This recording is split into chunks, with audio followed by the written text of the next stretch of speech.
பொன்னில் வடித்த சிலையே பிரம்மன் படைத்தான் உனையே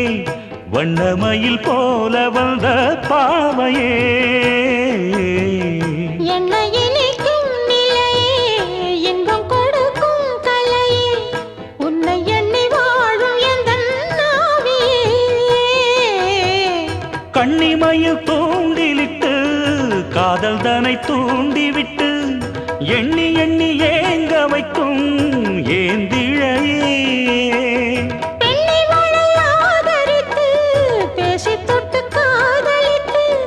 இன்பம் கண்ட காரணத்தால் தூங்கலே சொல்லி சொல்லி ஆசை வைத்தேன் துடியிடையில் பாசம் வைத்தேன் பூமர பாவை நீயடி இங்கு நான் பாடும் பாமர பாடல் கேளடி